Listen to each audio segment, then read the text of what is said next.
pour chaque type de véhicule, imprimer le caractère du véhicule. Et pour une série 6, vous le voyez, de par le design extérieur, c'est une voiture qui est très plate, très fluide, très dynamique.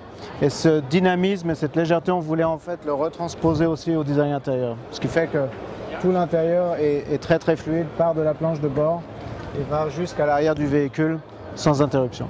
Le fait que la planche de bord soit tournée vers le conducteur, c'est vraiment une icône du design intérieur BMW. Ça s'est fait, je dirais, depuis très très longtemps. Pendant un moment, on a plutôt essayé autre chose. Mais là, on peut vraiment dire que c'est un comeback. Pas un comeback, pas une copie en fait de l'histoire. On a réinterprété le drive orientation. Mais il y a une chose qui est sûre, c'est que c'est vraiment une icône du design BMW. C'est quelque chose qu'on cultive et qu'on va cultiver, qu'on va développer dans l'avenir. Non, le véhicule qu'on voit aujourd'hui sur le mondial, en première mondiale, il est devenu plus mature par rapport au X3 qui est sur le marché actuellement.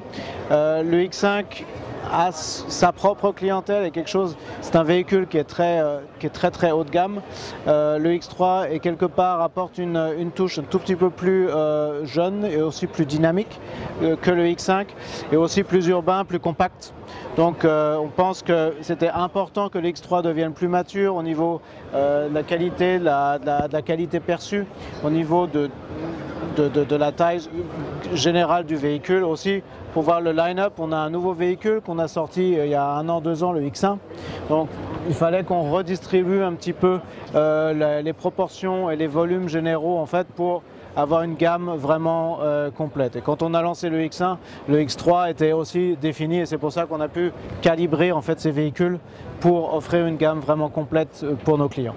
Il y a une chose qui est sûre, c'est toute la philosophie Connected Drive qu'on a. On l'appliquera absolument à tous les véhicules, mais aussi, je dirais, bien définie en fonction de l'usage du véhicule. Par exemple, pour une série 6, on ne va pas offrir les mêmes fonctionnalités que pour un X3 ou pour un X5 ou pour une série 5 Touring. Mais ce qui est évident, c'est que toute la démarche Connectivity, c'est quelque chose que vous allez retrouver absolument sur tous les véhicules, c'est quelque chose d'absolument capital en ce moment et on travaille d'une manière très intensive sur toutes ces fonctionnalités pour simplifier la vie vraiment de nos clients.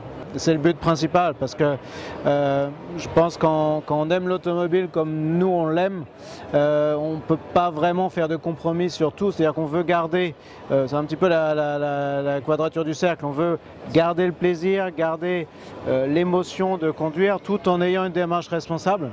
Et c'est vraiment la combinaison de ces deux angles en fait, réunis dans un seul véhicule comme on a pu le montrer dans le Vision Efficient Dynamics, chose qu'on a maintenant dans tous nos véhicules, c'est notre réponse pour garder le plaisir tout en apportant une démarche responsable. Le véhicule, on l'a présenté en tant que show car à Shanghai. En Chine, le véhicule n'avait pas d'intérieur, c'était vraiment la silhouette et on a communiqué à ce moment-là en fait que ce véhicule serait en production. Il n'y a pas d'informations complémentaires, mais la famille coupé et grand coupé va s'agrandir, ça c'est un fait.